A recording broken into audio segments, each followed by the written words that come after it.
students, welcome back to Paridhi classes. I am your one and only math educator Shabnam Gauri.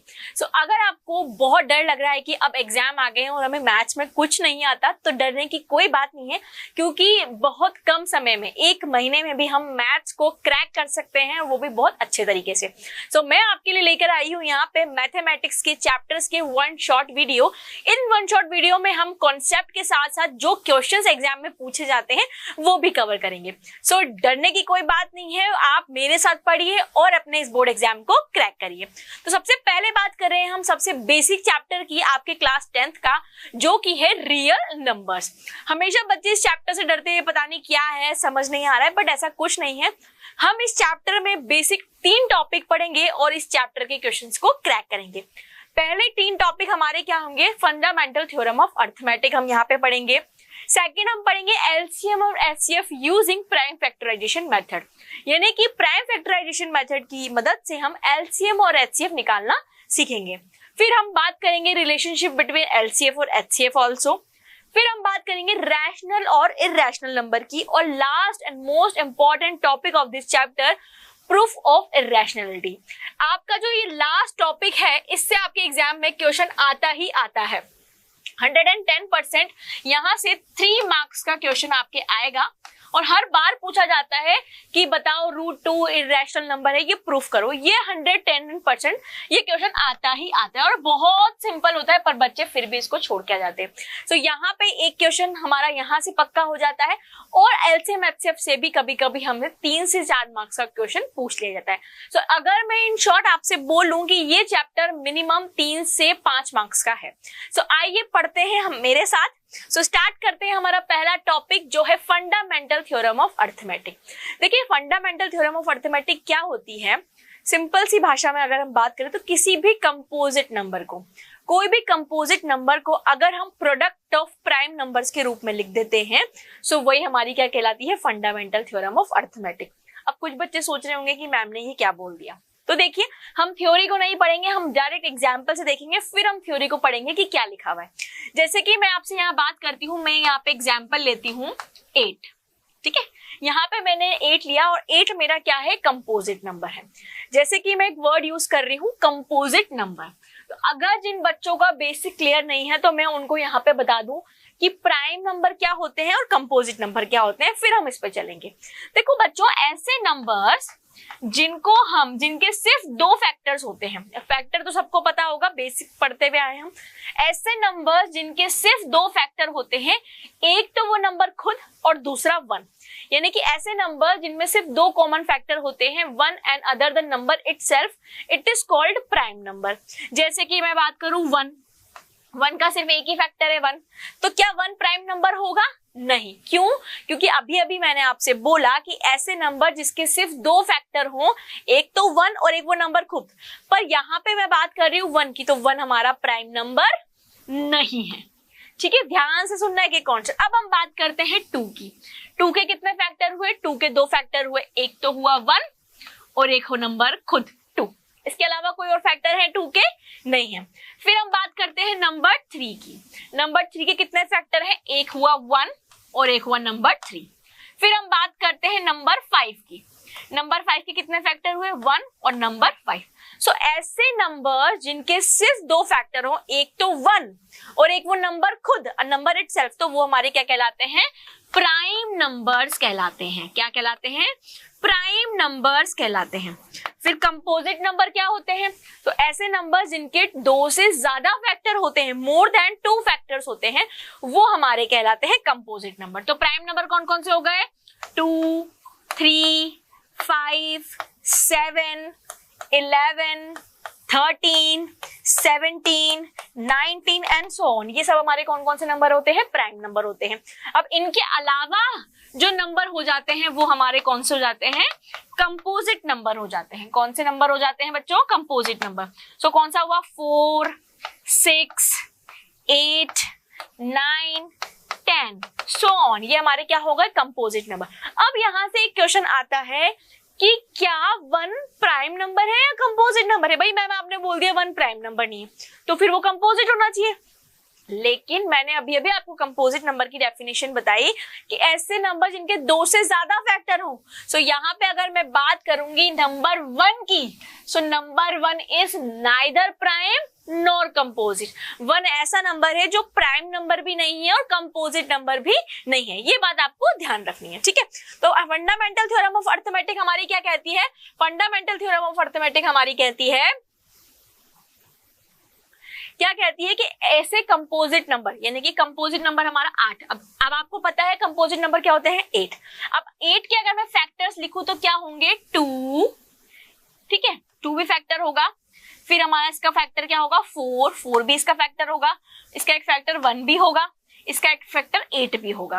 अब इस number को मैं product of prime number, अगर मैं इसको प्रोडक्ट ऑफ प्राइम नंबर लिखना चाहूं तो मैं 8 को ऐसे लिख सकती हूँ 2 इंटू 2 इंटू 2, क्योंकि क्या है 2 मेरा प्राइम नंबर है। मैं प्रोडक्ट ऑफ 4 के रूप में नहीं लिख सकती, क्यों? क्योंकि 4 तो मेरा कंपोजिट नंबर है।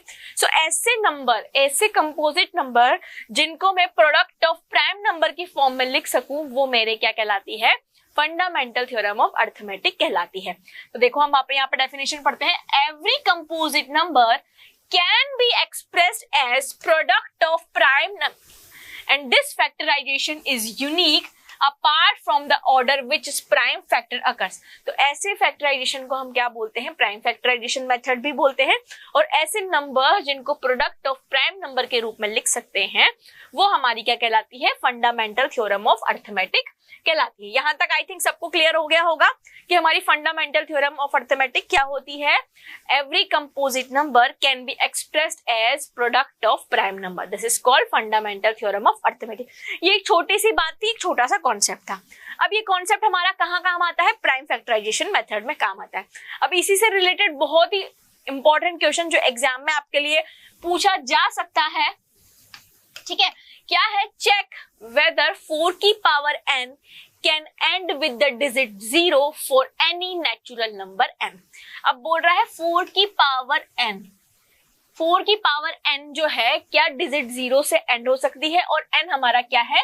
नेचुरल नंबर है। नेचुरल नंबर क्या होते हैं? जो स्टार्ट होते हैं 1 से, 1 2 3 4 सो ऑन। सो अगर मैं यहाँ पे बोलूं 4 की पावर 1 तो वो क्या होगा? 4। अगर मैं बोलूं 4 की पावर 2 तो क्या हो जाएगा? 16। अगर मैं बोलूं 4 की पावर 3 तो आप बोलोगे 64। सो ऑन हम चलते चले जाएंगे। तो क्या कहीं से भी देखो क्या कह रहा है? 4 6 4, यानी कि जो एंड डिजिट है या तो वो 4 होगी या वो क्या होगी? 6 होगी। 0 से कहीं तक नहीं हो सकती, ठीक है। अब देखो दूसरी बात, n 4 को क्या मैं ऐसे लिख सकती हूँ? 2 इंटू 2 की पावर n, बिल्कुल लिख सकते हैं। क्या मैं इसको ऐसे लिख सकती हूँ? 2 की पावर 2 इंटू n, बिल्कुल लिख सकते हैं। सो ये ऐसे हमारा क्या हो गया? 2 की पावर n हो गया। अब देखो किसी भी नंबर की डिजिट का 0 से एंड होना कब पॉसिबल होता है? जब उसके फैक्टर एक तो 2 हो और एक 5 हो, क्योंकि 2 इंटू 5 का मल्टीप्लीकेशन क्या होता है? 10 होता है। सो यहाँ पे 4 के फैक्टर में 2 तो है, पर क्या 5 है? नहीं है। 2 के फैक्टर मतलब 4 के फैक्टर में 2 तो है पर 5 नहीं है। सो 4 की पावर n में आप कभी भी ये डिजिट क्या होगी? 0 से एंड नहीं होगी। यही हमें यहाँ पे चेक करना था। तो हमने क्या चेक करके देख लिया दोनों तरफ से।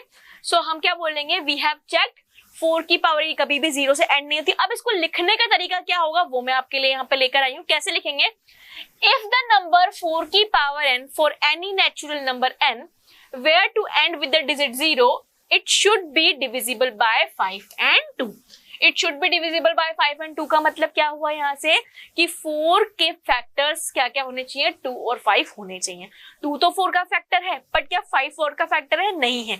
इसीलिए ये डिविजिबल 5 से नहीं है, तो एंड 0 से नहीं होगा।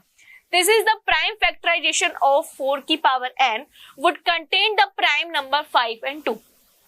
प्राइम फैक्टराइजेशन से मेथड हमने करके देखा तो क्या होना चाहिए? 5 and 2 होना चाहिए। This is not possible because 4 की पावर n को हमने क्या लिखा था? 2 की power 2m। So only prime factorisation of 4 की पावर n इज 2, यानी कि प्राइम फैक्टराइजेशन मेथड से कौन सा नंबर आ रहा है? 2 तो आ रहा है बट 5 नहीं आ रहा है। So the uniqueness of the fundamental theorem of arithmetic guarantees that there is no other prime number of factorisation 4 की पावर n। मतलब 2 के अलावा there is no other prime number, so 4 की पावर n की जो डिजिट्स है वो कभी भी 0 से एंड नहीं होगी. So there is no natural number of n for which 4 की power n ends with the digits 0. So हमने यहाँ पे चेक किया. तो जब भी एग्जाम में अगर इस तरह का क्वेश्चन पूछा जाता है तो आप बिल्कुल इसी वे से रिप्रेजेंट करेंगे. समझाने के पॉइंट ऑफ व्यू से आप ये भी लिख सकते हैं एग्जामिनर को, जिससे कि उसको क्लियरली अंडरस्टैंड हो कि आपको बेसिक कॉन्सेप्ट आता है. क्लियर. एक आपका पेट क्वेश्चन इस तरह का आता है. दूसरे एग्जाम्स में एग्जाम का पैटर्न होता है असर्शन और रीजन बेस्ड भी क्वेश्चन आपसे पूछे जाते हैं. तो उन क्वेश्चंस को हम कैसे पढ़ते हैं? हमेशा दो चीजों को हमेशा ध्यान रखना बोर्ड एग्जाम में. Read the questions carefully and read the question 2 times. 2 method बताए मैंने. हर क्वेश्चन को केयरफुली रीड करो, बिल्कुल आराम से, कोई जल्दबाजी नहीं है. आपको हर क्वेश्चन का एनफ टाइम मिलेगा. और हर क्वेश्चन को मैं बोलती हूँ 2 बार पढ़ो. एक बार पढ़ो और दोबारा पढ़ो कि क्वेश्चन बोल क्या रहा है, हमसे पूछ क्या रहा है. तो असर्शन और रीजन बेस्ड क्वेश्चन कैसे आते हैं?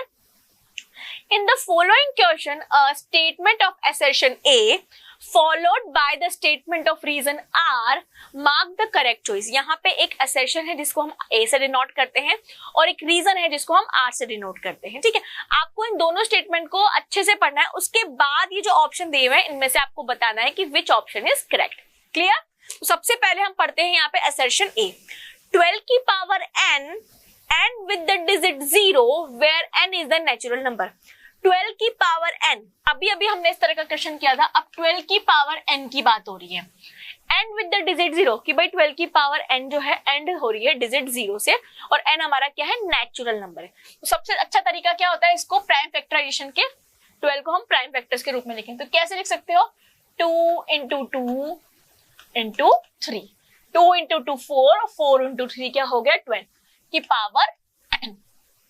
अब देखो किसी भी नंबर का डिजिट 0 से एंड होने का मतलब क्या है कि उसके प्राइम फैक्टराइजेशन में क्या क्या होना चाहिए? डिजिट 2 भी होनी चाहिए और डिजिट 5 भी होनी चाहिए. अभी हमने पढ़ी.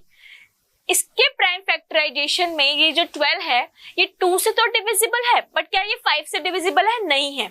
सो यहाँ पे हमारा असर्शन एज इट इज क्या हो गया? यहीं पे क्या हो गया? रॉन्ग हो गया. तो जहां जहां असर्शन ट्रू बता रहा है वो स्टेटमेंट तो वो ऑप्शन तुम्हारा वैसे ही करेक्ट हो जाएगा. क्या बोल रहा है?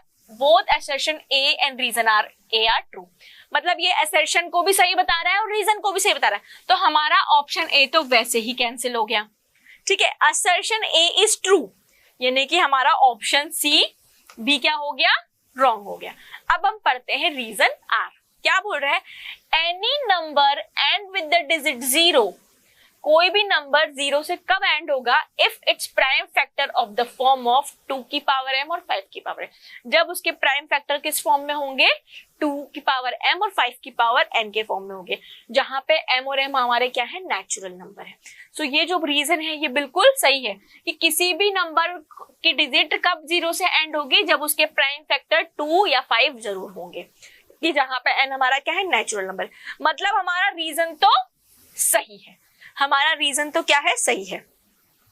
तो देखो यहाँ पे क्या है? Assertion A is false but reason A is true. Assertion A is false, reason A is true, ये तो सही है.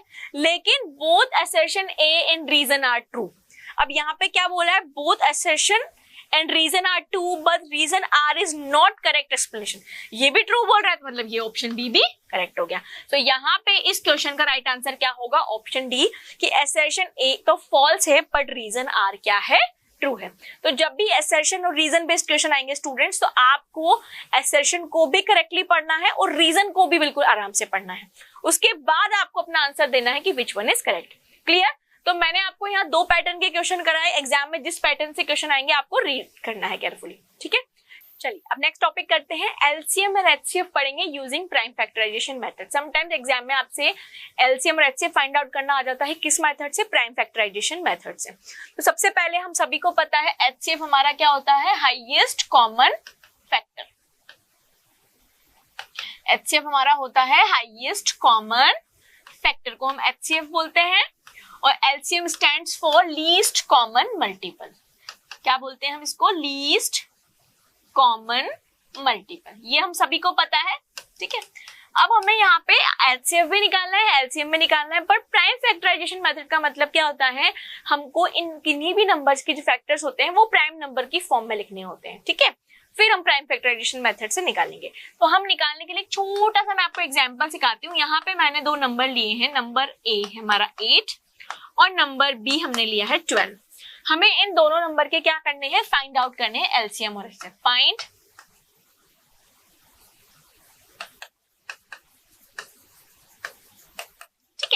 तो सबसे पहले हमें इन नंबर के एलसीएम और एचसीएफ फाइंड आउट करना है, तो हम इनके फैक्टर्स कर लेते हैं या इनको हम प्रोडक्ट ऑफ प्राइम नंबर्स के रूप में लिख लेते हैं। सो अगर मैं 8 को प्रोडक्ट ऑफ प्राइम नंबर के रूप में लिखूं तो क्या मैं ऐसे लिख सकती हूँ 2 into 2 into 3, जो हमने फंडामेंटल थ्योरम ऑफ अरिथमेटिक में पढ़ा था, हम ऐसे लिख सकते हैं। सिमिलरली अगर मुझे 12 को as a product of prime number लिखना हो तो मैं कैसे लिख सकती हूँ 2 into 2 4, 4 into 3 12, लिख दिया मैंने। अब देखो क्या मैं 8 को ऐसे लिख सकती हूँ 2 की पावर 2 into 3 की पावर 1, लिख सकते हैं। सिमिलरली 12 को मैंने क्या लिखा, सॉरी यहाँ पे 2 ही आएगा, तो यहाँ 3 की पावर 0 हो गया, यहाँ 2 की पावर 3, ठीक है। 2 into 2 into 2 होगा, ठीक है। ये हुआ 2 की पावर 2 into 3 की पावर 1। यहाँ पे कुछ भी नहीं था 3 की पावर, तो हमने यहाँ पे 3 की पावर क्या करा, 0 करा, ठीक है, क्योंकि 3 की पावर 0 मतलब क्या होता है, 1 होता है। यहाँ तक सबको क्लियर हो गया। अब देखो, अब हमें निकालना है HCF। HCF कैसे निकालते हैं, कॉमन मल्टीपल की लीस्ट पावर। यहाँ पे कॉमन 2 भी है और कॉमन 3 भी है। अब कॉमन 2 की लीस्ट पावर क्या है, 2 की पावर 2, और 3 की लीस्ट पावर क्या है, 3 की पावर 0, यानी कि 2 की पावर 2 हुआ 4, 3 की पावर 0 हुआ 1, तो HCF क्या आ जाएगा, HCF आ जाएगा हमारा 4। सिमिलरली अगर मुझे LCM निकालना हो तो LCM निकालने के लिए हम क्या करेंगे, कॉमन फैक्टर की हाईएस्ट पावर। कॉमन फैक्टर 2 भी है और कॉमन फैक्टर 3 भी है।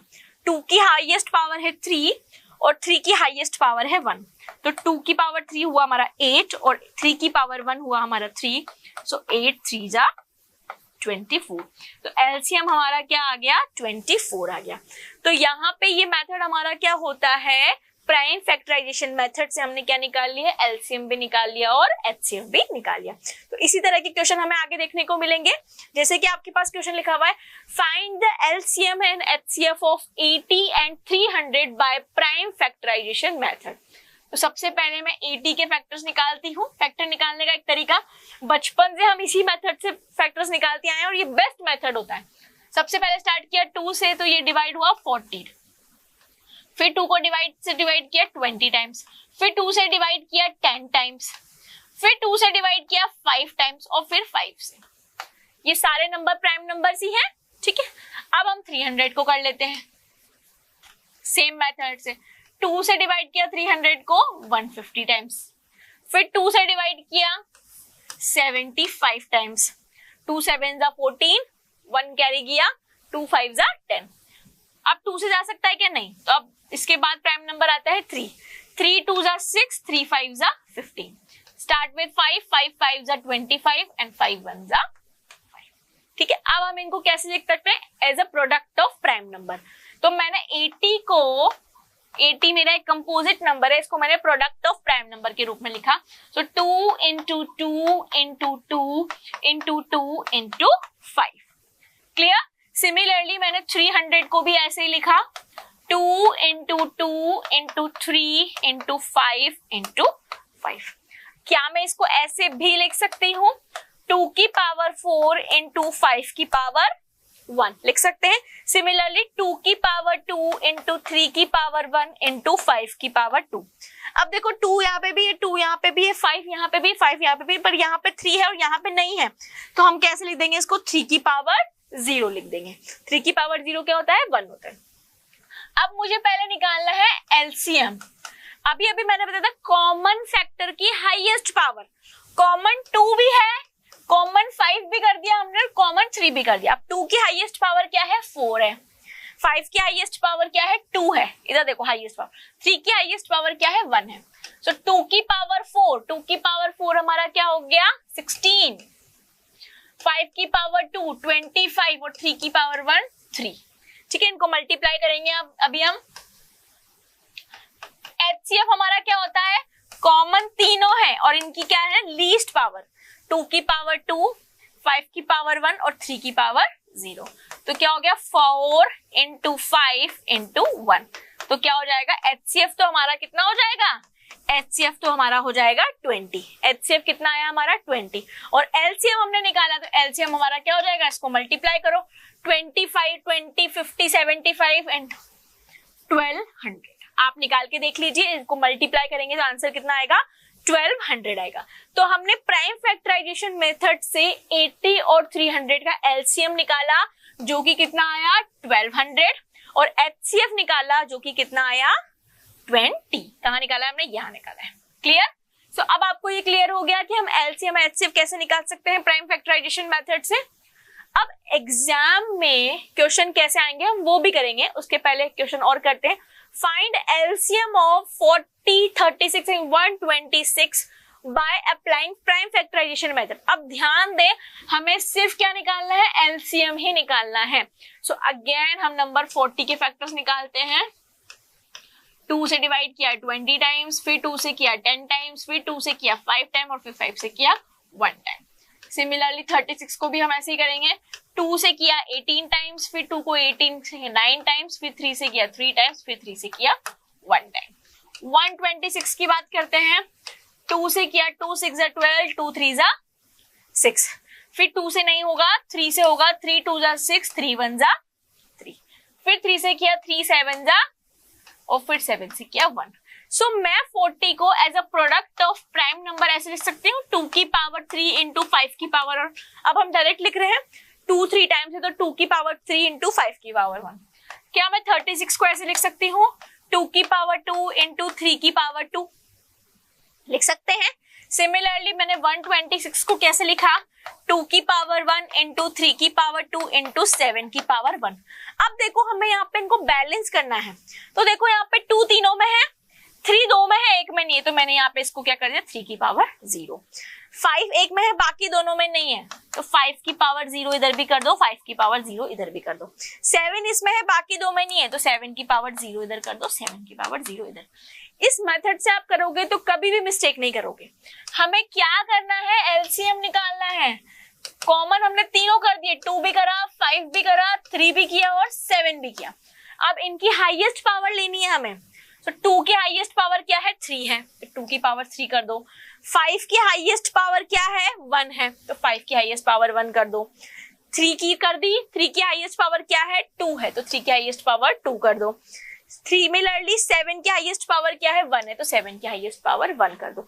क्योंकि LCM में क्या होता है, हमें कॉमन फैक्टर्स की हाईएस्ट पावर लेनी होती है। 2 की पावर 3 हमारा हो गया 8, 5 की पावर 1 5, 3 की पावर 2 हमारा 9 और 7 की पावर 1 7। 40 इंटू 63 यही होगा।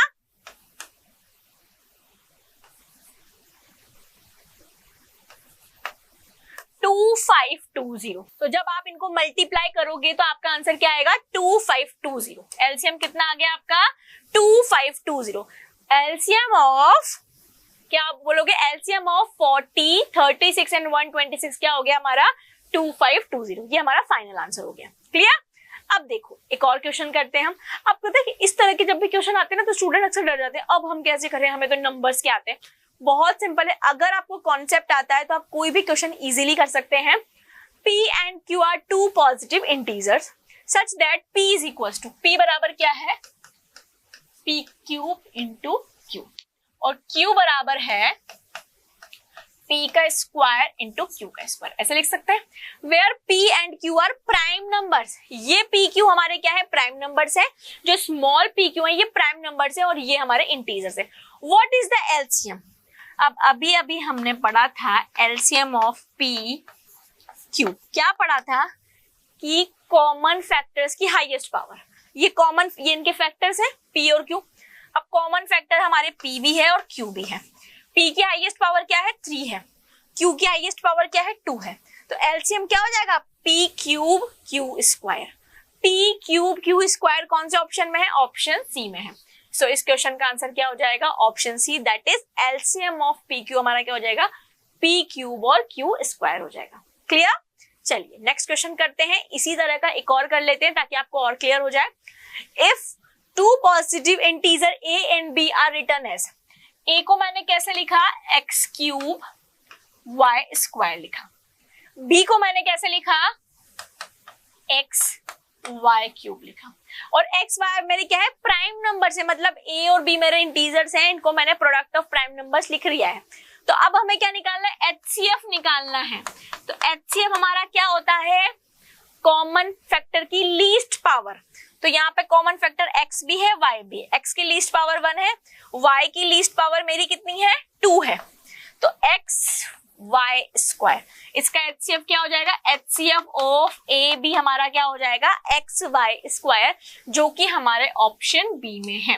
तो यहाँ पे राइट आंसर हमारा क्या हो जाएगा, ऑप्शन बी हो जाएगा। क्लियर। सो इस तरह के छोटे छोटे क्वेश्चन आपसे ऑब्जेक्टिव बेस्ड पूछे जा सकते हैं। तो आपको प्रिपेयर होना है, कॉन्सेप्ट अगर आता है तो फिर आप किसी भी पैटर्न के क्वेश्चन इजीली कर सकते हो। क्लियर। अब इसी में एक असर्शन रीजन का क्वेश्चन भी करें। जब भी मैं कोई टॉपिक पढ़ा रही हूं तो मैं आपको उसके साथ क्वेश्चन भी करवा रही हूं एग्जाम पॉइंट ऑफ व्यू से, ताकि आपकी पूरी तैयारी यहीं पे हो जाए। क्लियर। अब असर्शन और रीजन में हमें पहले असर्शन पढ़ना है। एचसीएफ ऑफ 2 और मोर नंबर्स, 2 और 2 से ज्यादा नंबर का एचसीएफ किसके बराबर होता है, product of smallest power of each common factor involve in the number. यानी कि किसी भी नंबर का एचसीएफ क्या होता है, किन्हीं भी नंबर का हम एचसीएफ निकालते हैं तो उसके कॉमन फैक्टर की लीस्ट पावर, स्मॉलेस्ट पावर के मल्टीपल होता है। बिल्कुल सही बात, यानी कि मेरा असर्शन तो बिल्कुल सही है भाई, असर्शन इज ट्रू। अब हम रीजन पढ़ते थे। HCF of 12, 21 and 15 is 3। 12, 21 और 15 का जो एलसीएम है, एचसीएफ है, वो 3 है। ये पढ़ लेते हैं हम। तो 12 के अगर मैं फैक्टर निकालूं तो 2, 6, 2, 3, 3, 1। ठीक है। 21 का अगर मैं करूं तो 3 से ये हो गया 7 और 7 से हो गया 1। सिमिलरली 15 का मैं करूं तो 3 हो गया 5 और 5 हो गया 1। सो 12 को मैंने कैसे लिखा, 2 की पावर 2 इंटू 3 की पावर 1। मैंने 21 को लिखा 3 की पावर 1 इंटू 7 की पावर 1। और मैंने 15 को लिखा 3 की पावर 1 इंटू 5 की पावर 1। सो यहाँ पे लीस्ट पावर ऑफ कॉमन क्या है, 3 है तीनों में। सो एचसीएफ ऑफ 12, 21 और 15 हमारा क्या आ जाएगा, 3 आ जाएगा, विच इज ट्रू। तो यहाँ पे असर्शन भी ट्रू है और रीजन भी ट्रू है। अब हम ऑप्शंस पढ़ लेते हैं। Assertion A and reason are true, but and reason R is the correct explanation of A। क्या ये इसका एक्सप्लेनेशन है क्या, नहीं है, तो ये ऑप्शन मेरा गलत हो गया। Both assertion A and reason are true, but reason R is not the correct explanation of A। सही बात है, ये इसका एक्सप्लेनेशन है ही नहीं। सो ये हमारा ऑप्शन बी क्या हो गया, सही हो गया। Assertion A is true, ये तो वैसे ही दोनों ऑप्शन करेक्ट हो गए। सो इस क्वेश्चन का करेक्ट आंसर क्या है, ऑप्शन बी। क्यों है करेक्ट, कि रीजन तो दोनों ट्रू है, बट ये इसका एक्सप्लेनेशन नहीं है। ये अलग स्टेटमेंट है और ये अलग स्टेटमेंट है, इसीलिए हम यहाँ पे ऑप्शन बी टिक करेंगे। क्लियर हो गया सबको। चलिए नेक्स्ट, व्हाट इज द, भाई एचसीएफ आएगा यहाँ पे। What is the HCF of smallest prime number and smallest composite number. अभी अभी मैंने लेक्चर शुरू करने से पहले आपको बताया था कि प्राइम नंबर क्या होते हैं और कंपोजिट नंबर क्या होते हैं। तो हम यहाँ पे बात कर रहे हैं स्मॉलेस्ट प्राइम नंबर की। तो स्मॉलेस्ट प्राइम नंबर मेरा क्या होता है, 2 होता है। स्मॉलेस्ट कंपोजिट नंबर, सो 2 मेरा प्राइम नंबर हो गया, 3 मेरा प्राइम नंबर हो गया, तो फिर नेक्स्ट नंबर आता है मेरा 4। तो स्मॉलेस्ट कंपोजिट नंबर हो गया मेरा 4। अब मुझे इनके क्या निकालना है, एचसीएफ, यानी कि यहाँ पे मुझे एचसीएफ निकालना है किसका, 2 और 4 का मुझे एचसीएफ निकालना है। अब अगर मैं इसके फैक्टर करूं तो 2 इंटू 1, इसका फैक्टर मैं करूं तो 2 इंटू 1, इसके फैक्टर करूं तो 2 इंटू 2 इंटू 1। और एचसीएफ क्या होता है, मेरे कॉमन फैक्टर की लीस्ट पावर। तो कॉमन फैक्टर है मेरा 2 और इसकी लीस्ट पावर है 1, तो एचसीएफ मेरा 2 और 4 का क्या हो जाएगा, 2 हो जाएगा। तो हम ये क्वेश्चन पढ़ के डरना नहीं है, पढ़ो, समझो और आंसर दो। सो यहाँ पे बहुत ही सिंपल क्वेश्चन था जिसका हमने बहुत ही आराम से आंसर कर दिया। चलिए इसी पैटर्न में हम एक और क्वेश्चन करते हैं। The largest number which divide 70, 125 leaving remainder 5 and 8। अब आपको लार्जेस्ट नंबर फाइंड करना है जो डिवाइड होता है 70 और 125 से, और डिवाइड होने के बाद रिमाइंडर क्या छोड़ता है कि अगर वो 70 से डिवाइड होगा तो रिमाइंडर छोड़ेगा 5, और 125 से डिवाइड होगा तो रिमाइंडर छोड़ेगा 8। ये तो हमारा क्वेश्चन कह रहा है। अब बच्चों को समझ में नहीं आता कि मैम इन क्वेश्चन में हमें ये समझ में नहीं आता कि एलसीएम निकालने या एचसीएफ निकालने। एक छोटा सा फंडा है, लार्जेस्ट नंबर पूछा है तो एचसीएफ निकालो, स्मॉलेस्ट पूछा है तो एलसीएम निकालो। ठीक है, तो हमें देखो सबसे बात ऐसा नंबर जो डिवाइड करने पे 5 छोड़े, तो हमें ऐसा नंबर निकालना होगा जो कंप्लीट डिविजिबल होगा। यानी कि मैं 70 में से 5 को और 125 में से 8 को सब्ट्रैक्ट कर दूं तो जो नंबर आएगा और जिस नंबर का एचसीएफ आएगा वो इसका लार्जेस्ट नंबर होगा जो डिवाइड होगा। यानी कि 70 में से 5 को सब्ट्रैक्ट करने पे आता है 65 और 125 में से 8 को सब्ट्रैक्ट करने पे आता है 117। अब इन दो नंबर्स का अगर मैं एचसीएफ निकाल लूं तो जो एचसीएफ आएगा वो इन नंबर से क्या होगा, एग्जैक्ट डिविजिबल होगा, और कितना रिमाइंडर छोड़ेगा 5 और 8। क्यों? क्योंकि मैंने इसमें से 5 कम कर दिया और इसमें से 8 कम कर दिया। यहां तक बात समझ में आई। अब एचसीएफ निकालने के लिए सबसे पहले तो मुझे 65 के फैक्टर निकालने होंगे, तो हम स्टार्ट करते हैं 3 से। 3 1 जा 3, 3 5 जा 15, तो 3 से तो हो नहीं रहा। 5 से किया, 5 1 जा 5 और 5 3 जा 15, फिर 13 से किया 1 टाइम, तो 65 के जो फैक्टर आया हमने इसको प्राइम फैक्टर के रूप में निकाला, तो 5 into 13। इसी तरह 117 का हमने किया, 3 से स्टार्ट किया, 3 3 जा 9, 3 9 जा 27, अगेन 3 1 जा 3, 3 3 जा 9, फिर 13। सो 117 के हमारे फैक्टर क्या है, 3 की पावर 2 into 13 की पावर 1। ये अब हमें क्या करना है, एचसीएफ निकालना है। सो एचसीएफ हमारा क्या होता है, highest power of a common factor नहीं, least power of common factor, यानी कि 13 की पावर 1 बस 3 की पावर 0। तो एचसीएफ मेरा क्या आ गया यहाँ पे, एचसीएफ आ गया मेरा 13, यानी कि इस क्वेश्चन का आंसर आ गया मेरा 13। चाहो तो आप इस नंबर को 13 से डिवाइड करके देख लो, रिमाइंडर 5 आएगा और रिमाइंडर 8 आएगा। ठीक है, तो इस पैटर्न के क्वेश्चन एग्जाम में पूछे जाएंगे, और मेरे को इस बार बहुत ज्यादा फील हो रहा है कि आप ये क्वेश्चन करो, एग्जाम में पूछे जाएंगे। इसी पैटर्न पे एक और क्वेश्चन हम करते हैं, find the greatest number that divides 445, 572 and 699, leaving remainder 5, 4, 5 and 6 respectively। अब अगेन आपको क्या निकालना है, ग्रेटेस्ट नंबर पूछा है, तो आप क्या निकालोगे, एचसीएफ निकालोगे। सबसे पहले आप 445 में से आप डिवाइड सब्ट्रैक्ट करो 4 को, 572 में से आप सब्ट्रैक्ट करो 5 को, और 699 में से आप सब्ट्रैक्ट करो 6 को। तो यहाँ पे क्या बचेगा, यहाँ पे 441 बचेगा, यहाँ पे क्या बचेगा, 12 - 5 7 6 567 बचेगा, और यहाँ पे क्या बचेगा, 963 बचेगा। अब आपको इन नंबर्स के क्या निकालना होगा, एचसीएफ निकालना होगा। सबसे पहले हम फैक्टर्स निकालते हैं, 441 के निकालते हैं।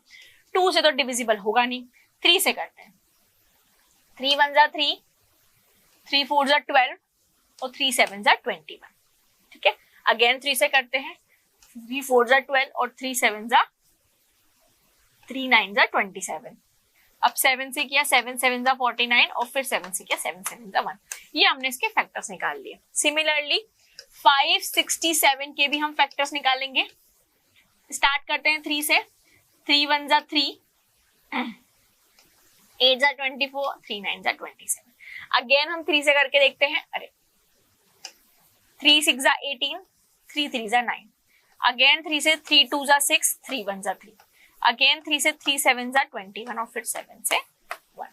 ठीक है, अब लास्ट बचा 693, 3 2 जा 6, 3 3 जा 9, 3 1 जा 3, फिर 3 से किया, 3 7 जा 21, 3 7 जा 21, फिर 7 से किया, फिर 11 से किया। ठीक है, तो हमने इनके क्या निकाल लिए, फैक्टर्स निकाल लिए। अब 441 के क्या फैक्टर है, 3 की पावर 2, 7 की पावर 2।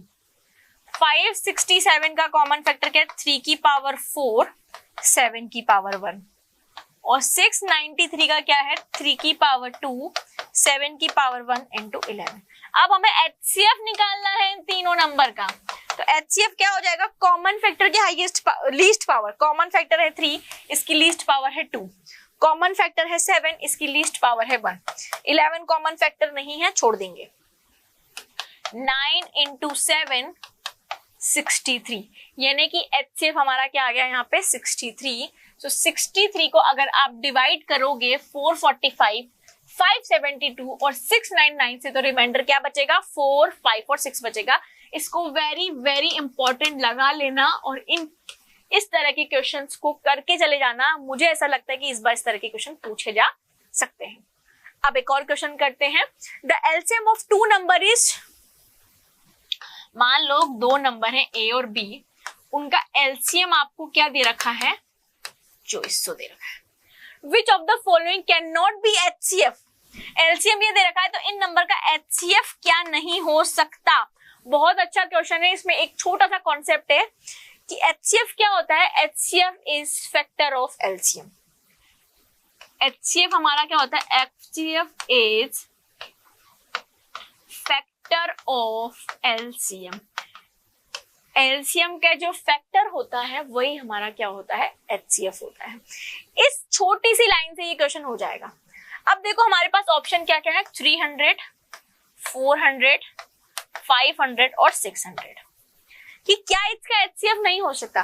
तो जो इसका फैक्टर नहीं होगा वो इसका HCF नहीं हो सकता। भाई सिंपल सी बात है। सो क्या 2400 3 से डिविजिबल है, बिल्कुल है। सो ये तो इसका फैक्टर है। क्या 2400 4 से डिविजिबल है, बिल्कुल है, तो ये भी इसका फैक्टर है। क्या 2400 5 से डिविजिबल है, नहीं है। सो 500 इसका फैक्टर नहीं है। सो इन नंबर्स का HCF कभी भी 500 नहीं होगा। तो आपके इस क्वेश्चन का आंसर क्या हो गया, ऑप्शन सी हो गया। क्लियर। तो ये कुछ बेसिक कंसेप्ट है जो आपको माइंड में रखने होंगे। क्लियर। नेक्स्ट क्वेश्चन करते हैं। If x is equals to 2 की पावर 5 into 7 की power 1, y is equals to 2 की पावर 2 into 3 की पावर 2 into 5 की power 1, and z is equals to 3 की पावर n into 5 की पावर 2। LCM of जो जो दिया है हम सब लिखेंगे। LCM of x y z कितना है, 2 की पावर 5 into 3 की पावर 4 into 7। ठीक है, यहाँ पे आपको दिख रहा होगा ये। अब आपसे क्या बोला है कि वेयर n हमारा क्या है। अब अभी अभी मैंने आपको बढ़ाया है LCM HCF। LCM क्या होता है, कॉमन फैक्टर्स की हाईएस्ट पावर,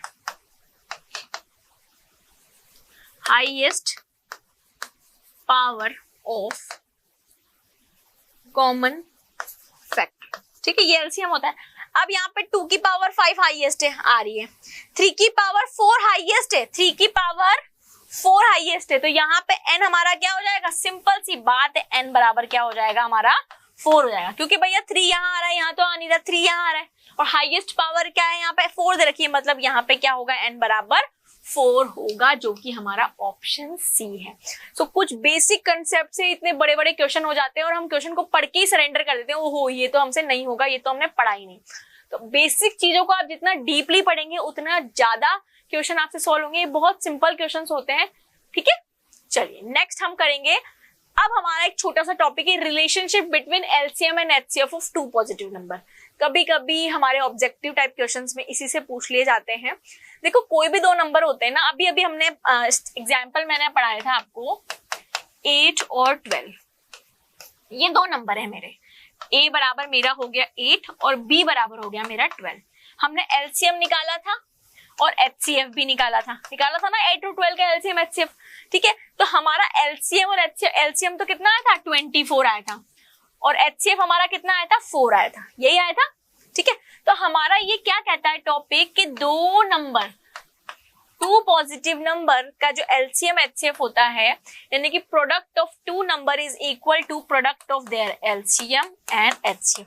ये रिलेशनशिप है। इतना सा क्या रिलेशनशिप है कि एचसीएफ 2 नंबर का और 2 नंबर का एलसीएम किसके बराबर होता है, उनके प्रोडक्ट के बराबर होता है।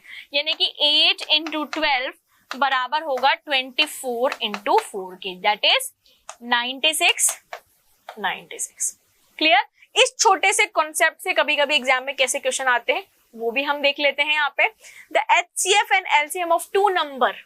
अब देखो LCM and HCF of 2 number are, यानी कि एचसीएफ कोई 2 नंबर है ए और बी, उनका एचसीएफ आपको 9 दे रखा है और एलसीएम किसी दो नंबर का आपको 360 दे रखा है। इफ वन नंबर इज, अब वन नंबर यानी कि a बराबर आपको 45 दे रखा है, फाइंड द अदर नंबर, आपको भी फाइंड करना है। अब अभी अभी हमने पढ़ा है, वी नो दैट, क्या पता है हमें कि LCM of two number, HCF of two number का मल्टीप्लीकेशन उन नंबर्स के मल्टीप्लीकेशन के बराबर होता है। ये हमें पता है। एचसीएफ कितना है 9 है, एलसीएम कितना है 360 है। पहला नंबर 45 हमें दिया हुआ है, दूसरा नंबर हमें फाइंड आउट करना है।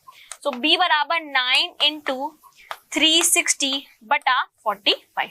ये कट गया 9 से 5 टाइम, 5 से कट गया 5 7 जा 25 और 5 2 जा, यानी कि जो सेकंड नंबर b हमारा होगा वो कितना होगा 72 होगा। Clear?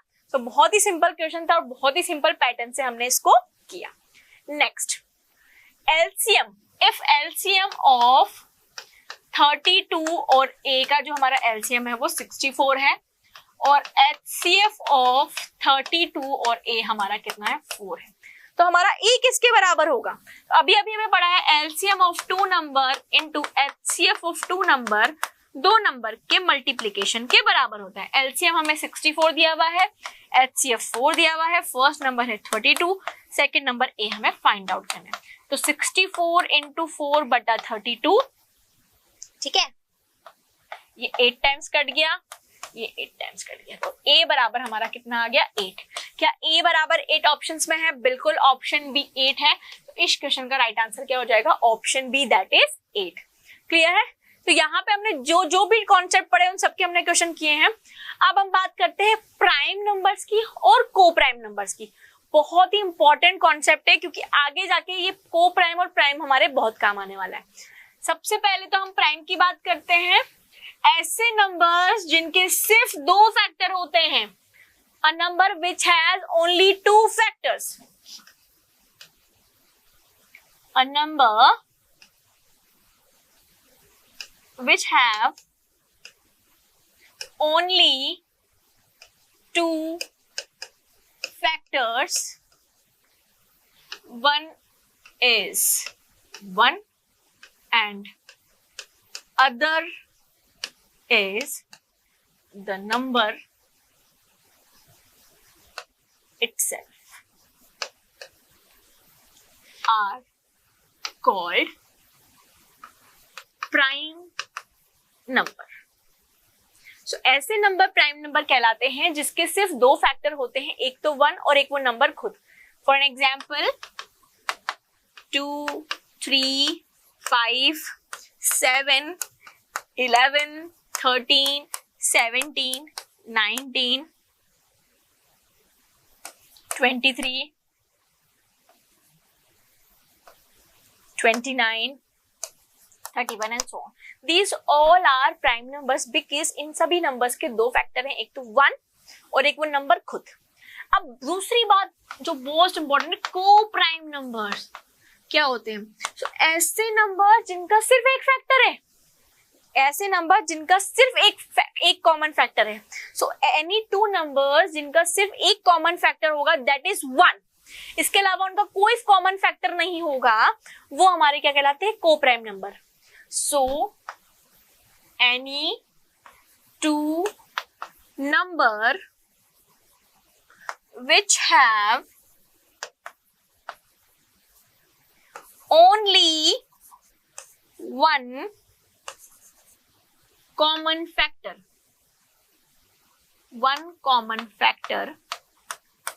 that is called co-prime number. तो को प्राइम नंबर्स क्या होते हैं? जो दो नंबर, एक नंबर की बात नहीं हो रही, दो नंबर जिनके सिर्फ एक कॉमन फैक्टर हो जो कि हो सिर्फ 1, इसके अलावा कोई और कॉमन फैक्टर नहीं हो, वो हमारे क्या कहलाते हैं? को प्राइम नंबर्स कहलाते हैं। सो यहाँ पे हमने बात कर ली प्राइम नंबर्स क्या होते हैं, यहाँ पे हमने बात कर ली को प्राइम नंबर्स क्या होते हैं। आई होप आपको ये याद रहेगा क्योंकि यही कॉन्सेप्ट आगे काम आएगा। अब हम बात करते हैं रियल नंबर्स की। हम थोड़ा सा इसको फास्ट फॉरवर्ड में बात करेंगे क्योंकि हम क्लास 9 में पढ़कर आए हैं। रियल नंबर्स को हम दो नंबर्स में क्लासिफाई करते हैं, पहला होता है रैशनल और दूसरा होता है इरैशनल, जो कि हमें यहाँ पे पढ़ना है। रैशनल नंबर भी 3 नंबर्स में डिसाइडेड है। पहला है नेचुरल, होल और इंटीजर। नेचुरल नंबर्स हमारे क्या होते हैं, जो स्टार्ट होते हैं 1 से, 1 2 3 4 5 सो ऑन इनफिनिटी तक, ये हमारे क्या हो जाते हैं, नेचुरल नंबर्स होते हैं। In short all counting numbers are called natural number. फिर बात करते हैं हम होल नंबर की। नेचुरल नंबर्स में अगर मैं जीरो को ऐड कर दूं, नेचुरल नंबर्स में अगर मैं जीरो को ऐड कर दूं तो ये मेरे क्या हो जाते हैं, होल नंबर्स कहलाते हैं। इंटीजर्स क्या होते हैं मेरे, नेगेटिव नंबर्स और पॉजिटिव नंबर्स को एक साथ में ले लूं तो ये मेरे क्या हो जाते हैं, इंटीजर हो जाते हैं। मतलब negative number and positive number along with zero are called integers, are called integers. So natural number, whole number और इंटीजर्स मिलके क्या बनाते हैं, रैशनल नंबर बनाते हैं। इररैशनल नंबर क्या होते हैं ये भी हम पढ़ेंगे। अब देखिए यहाँ पे कुछ टर्म्स मैंने लिखी हुई है, negative integer, non negative integer, positive integer, non positive integer. ये जो टर्म्स है ना बहुत इंपॉर्टेंट है, इनको समझना बहुत इंपॉर्टेंट है।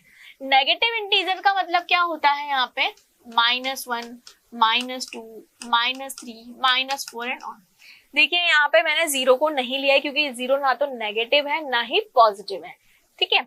अब बात करते हैं पॉजिटिव इंटीजर की, 1 2 3 4 5 एंड सो ऑन, ठीक है। अब आप बोलोगे यार ये तो हमारे नेचुरल नंबर हो गए। सो पॉजिटिव इंटीजर्स को हम नेचुरल नंबर भी कहते हैं। All positive integers are called natural number and all negative integers, all negative integers को हम कुछ बोलते हैं क्या, नहीं अभी तो कुछ नहीं बोलते, पॉजिटिव इंटीजर्स को बोलते हैं। ये हमारे नेगेटिव इंटीजर्स कौन से हो गए, जो नेगेटिव। अब नॉन नेगेटिव, नॉन नेगेटिव का मतलब क्या हुआ कि पॉजिटिव नंबर्स के साथ हमने जीरो ले लिया, पॉजिटिव नंबर्स के साथ हमने जीरो ले लिया तो वो हमारे क्या कहलाते हैं, non negative integer. Non negative integer यानी कि पॉजिटिव नंबर और जीरो ले लिया तो ये हमारे क्या कहलाते हैं, होल नंबर भी कहलाते हैं। यानी कि होल नंबर्स को हम क्या कहते हैं, नॉन नेगेटिव इंटीजर्स भी कहते हैं।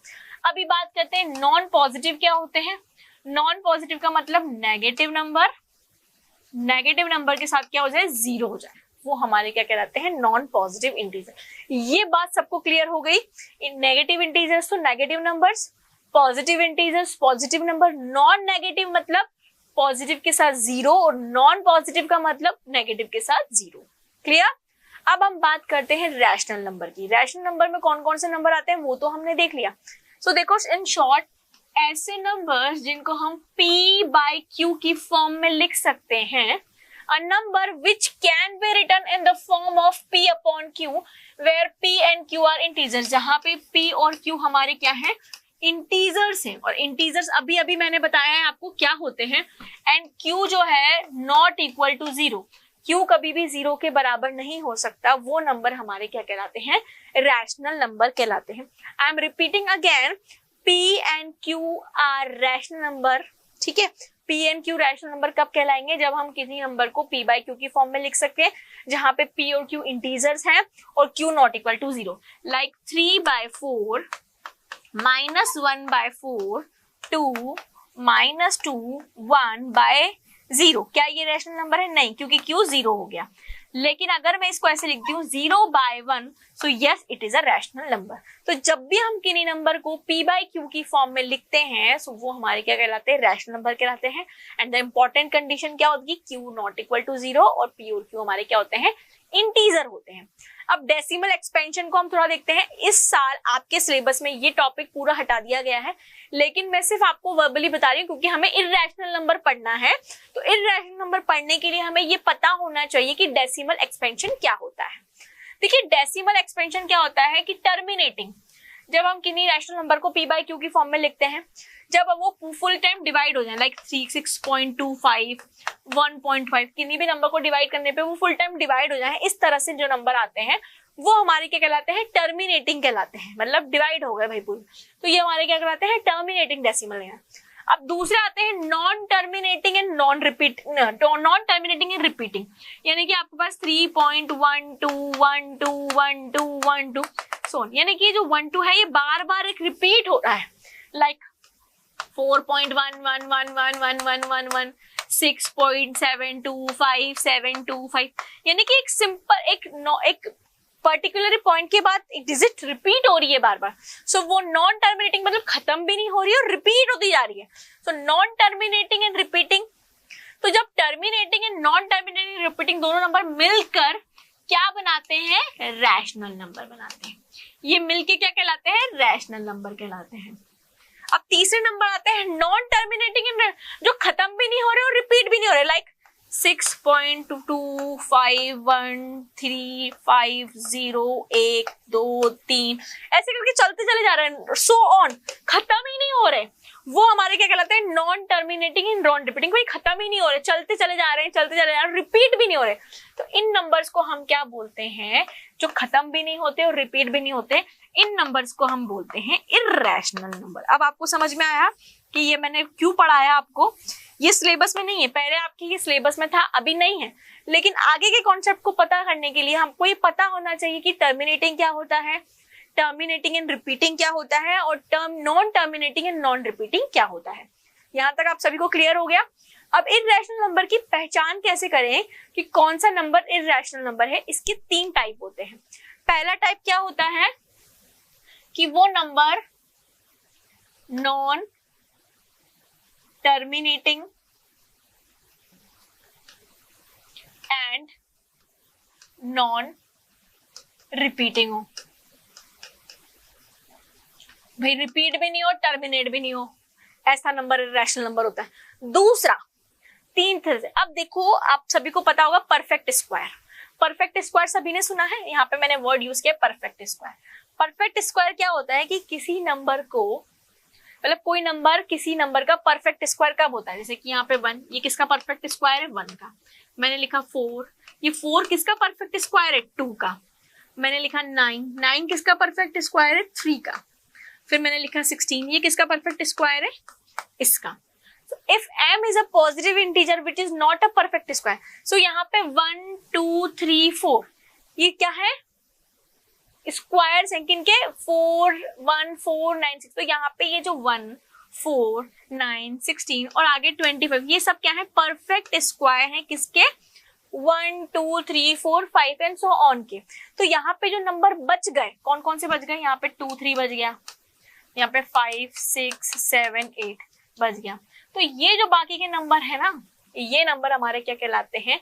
इर्रेशनल नंबर कहलाते हैं, क्योंकि ये नंबर तो परफेक्ट स्क्वायर है, बाकी के नहीं है. तो ये जो बचे हुए नंबर है हमारे क्या कहलाते हैं? इर्रेशनल नंबर कहलाते हैं. If m is positive integer which is not a perfect square, यहाँ पे 2 किसी का परफेक्ट स्क्वायर है? नहीं है. 3 किसी का परफेक्ट स्क्वायर है? नहीं है. 5 6 7 8 किसी के परफेक्ट स्क्वायर नहीं है. तो वो नंबर जो किसी के परफेक्ट स्क्वायर नहीं होते वो हमारे क्या कहलाते हैं? इर्रेशनल नंबर हो जाते हैं. ये हमारा टाइप 2 हो गया पहचानने का. फिर तीसरा 1 किसका क्यूब है? 1 का क्यूब है. 8 किसका क्यूब है? 2 का क्यूब है. 64 किसका क्यूब है? 4 का क्यूब है. 27 किसका क्यूब है? 3 का क्यूब है. तो ये जो नंबर है ये किसी के परफेक्ट क्यूब है. If m is a positive integer which is not a perfect cube, अब इनके बाद बीच में जो नंबर बचे वो परफेक्ट क्यूब नहीं है, तो वो भी हमारे क्या कहलाएंगे? इर्रेशनल नंबर हो जाएंगे. तो ये 3 टाइप होते हैं जिनसे हम ये पता कर सकते हैं कि कोई भी नंबर रैशनल नंबर है या इर्रेशनल नंबर है. ये 3 तरीके होते हैं पता करने के, फाइंड आउट करने के.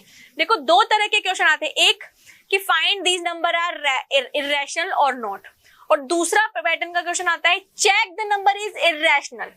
एक होता है चेक करना और एक होता है फाइंड करना. हम दोनों तरह से क्वेश्चन करते हैं जाके आपको कॉन्सेप्ट क्लियर हो जाए.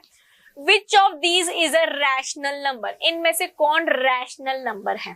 तो देखो यहाँ पे ऑप्शन में पाई दिख रहा है, इसलिए मैं आपसे यहाँ पाई की बात कर लेती हूँ. देखो पाई की वैल्यू अगर मैं आपसे पूछूं कितनी होती है तो सभी बच्चे आराम से बोल देंगे 22/7 होती है मैम.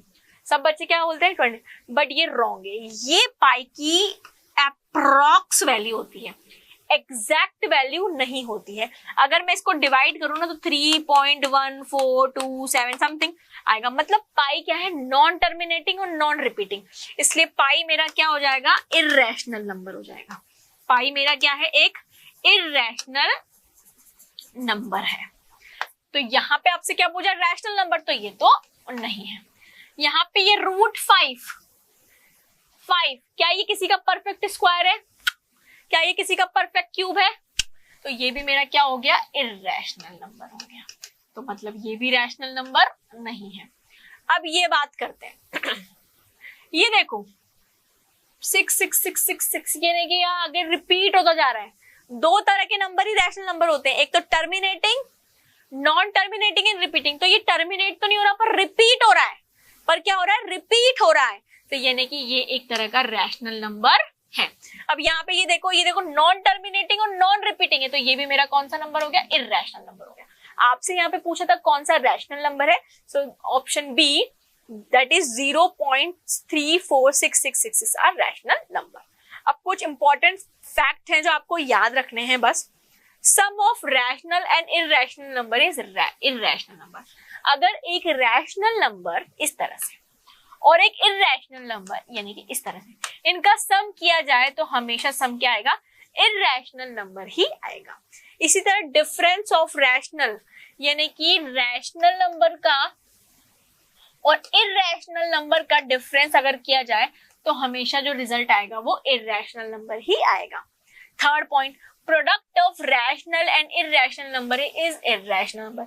अगर एक रैशनल नंबर और एक इररेशनल नंबर, एक रैशनल नंबर और एक इररेशनल नंबर का प्रोडक्ट किया जाए तो फाइनल जो नंबर आएगा वो इररेशनल ही आएगा। यानी कि सम करने पर, प्रोडक्ट करने पर, डिफरेंस करने पर और डिवाइड करने पर भी जो फाइनल आंसर है वो इररेशनल नंबर ही आएगा। ये बात आपको ध्यान रखनी है। और sum of two irrational number need not to be irrational number. अब देखो यहाँ पे दो इररेशनल नंबर यानी कि √2 प्लस √3 जरूरी नहीं है कि इररेशनल नंबर ही आए। Difference of two irrational number, दो इररेशनल नंबर का डिफरेंस यानी कि सब्ट्रैक्शन, जरूरी नहीं है कि इररेशनल नंबर आए। Product of two irrational number, जरूरी नहीं है कि इररेशनल नंबर आए। Divide of two irrational number, जरूरी नहीं है कि इररेशनल नंबर आए। ये कुछ चीजें हैं जो आपको याद रखनी है, ठीक है। इसके बाद आपकी एक छोटी सी थ्योरम आती है, let P is the prime number. अब देखो इसको करने से पहले मैं आपको बताती हूँ कि मान लीजिए कोई भी प्राइम नंबर है, ठीक है। अब मैंने आपको यहाँ पे ले लिया एक 4, ठीक है। अब 4 को मैं कैसे लिख सकती हूँ, 2 का स्क्वायर। सो ये 2 से भी डिविजिबल है और ये 2 से भी डिविजिबल है, ठीक है। तो मैंने ये क्या किया कि if P is a prime number, P divides A square. अब P मेरा क्या है, यहाँ पे क्या ये 2 मेरा प्राइम नंबर है, बिल्कुल है। तो क्या ये 2 इस 2 के स्क्वायर को डिवाइड कर रहा है, बिल्कुल कर रहा है। देन P डिवाइड्स A यानी कि P A के स्क्वायर को भी डिवाइड कर रहा है, ठीक है। ये P मेरा प्राइम नंबर है तो P इसको भी डिवाइड कर रहा है और P इसको भी डिवाइड कर रहा है। A मेरा ये क्या है, A, ये A हमारा क्या है, P का स्क्वायर। तो यानी कि कोई भी प्राइम नंबर है वो डिवाइड उसके स्क्वायर को भी करेगा और वो A को भी करेगा, विच A is a positive integer, जहाँ पे A हमारा क्या है, पॉजिटिव इंटीजर है। ये छोटी सी थ्योरम एग्जाम में पूछी नहीं जाती है, ये थ्योरम एग्जाम में पूछी नहीं जाएगी, लेकिन आपको ये पता होनी चाहिए। क्यों पता होनी चाहिए, क्योंकि अभी आगे जब आपको इररेशनलिटी प्रूफ करनी होगी तब ये लाइन आपके बहुत इंपॉर्टेंट है। इसी के साथ में एक और एग्जांपल, जैसे कि 5 मेरा एक प्राइम नंबर है, 5 क्या है, 5 मेरा एक प्राइम नंबर है। अब अकॉर्डिंग टू दिस थ्योरम 5 का जो स्क्वायर है 25, ये इससे भी डिवाइड होगा और ये 5 से भी डिवाइड होगा। ये मेरी थ्योरम, छोटी सी थ्योरम मेरी कह रही है, यानी कि ये 5 से भी डिवाइड होगा और 25 से भी डिवाइड होगा। ये बात आपको ध्यान में रखनी है, क्लियर। अब देखो यहाँ पे एक छोटा सा क्वेश्चन है, 2.13 क्या है। अब ये देखो रिपीटिंग नहीं है और टर्मिनेटिंग भी नहीं है, मतलब अलग अलग डिजिट आ रही है। तो क्या ये एक इंटीजर है, नहीं है भैया। क्या ये एक रैशनल नंबर है, नहीं। रैशनल नंबर क्यों नहीं, क्योंकि टर्मिनेटिंग भी नहीं है और टर्मिनेटिंग और रिपीटिंग भी नहीं है। तो ये क्या है, एक इररेशनल नंबर है। क्या है, ये एक इररेशनल नंबर है, क्योंकि ये नॉन टर्मिनेटिंग और नॉन रिपीटिंग, ये रिपीट नहीं हो रहा है, अलग अलग वेव्स में आ रहा है, ठीक है। चलिए अब मोस्ट इंपॉर्टेंट क्वेश्चन और एग्जाम पॉइंट ऑफ व्यू से जिस तरह के क्वेश्चन आपके एग्जाम में आने वाला है या छप गया है, नहीं पता क्या आएगा, लेकिन इसी तरह का आएगा और करने का तरीका बड़ा सिंपल है। Proof that root 2 is irrational number. अब आपके एग्जाम में इसकी जगह √3, √5, √7, 2 प्लस √3 कुछ भी आ सकता है, लेकिन हर क्वेश्चन को करने का तरीका सेम है। 100% एग्जाम में इस पैटर्न का क्वेश्चन आएगा ही आएगा। सो कुछ नहीं कर रहे हो इस चैप्टर से तो इस तरह के क्वेश्चन को रट के जाओ, 3 नंबर पक्के हैं। कैसे करना है? जब भी आपको कोई चीज प्रूफ करनी होती है तो आप उसका कॉन्ट्राडिक्शन मेथड यूज करो। अगर आपको इररेशनल प्रूफ करना है तो आप बताओ कि √2 क्या है, रैशनल नंबर है। When assume किया है हमने √2 is a rational number, हमने ये assume किया है। When we assume, अब अगर √2 को हमने रैशनल नंबर assume किया है तो क्या मैं इस √2 को p/q की फॉर्म में लिख सकती हूँ? बिल्कुल बिल्कुल लिख सकते हैं। Therefore हमने इसको p/q की फॉर्म, जहां पे p एंड q मेरे क्या है, को प्राइम नंबर है। p एंड q क्या है मेरे, को प्राइम नंबर है। और अभी आपको मैंने बताया था को प्राइम नंबर क्या होते हैं, लिख सकते हैं। अब मुझे आगे इसको सोल्व करना है तो क्या करती हूं मैं, हर क्वेश्चन का मेथड सेम हुआ, स्क्वायरिंग बोथ द साइड। मैंने दोनों साइड का क्या कर दिया, स्क्वायर कर दिया। तो √2 का यहाँ पे स्क्वायर करेंगे और p²/q²। तो √2 का स्क्वायर करने से ये हो जाएगा 2, ठीक है, और ये हो जाएगा p²/q²। सो इस q को हम इधर लेंगे तो 2q² = p²। क्या हम इसको ऐसे भी लिख सकते हैं, p² = 2q²?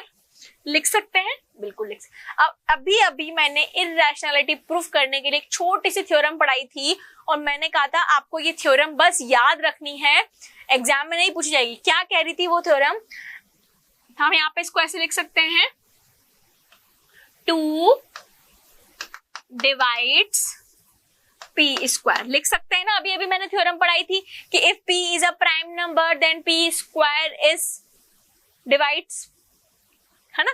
तो या मैंने अभी p² divides a and also divides a, तो यानी कि इसका मतलब क्या है कि ये जो 2 है वो p² को डिवाइड करेगा एंड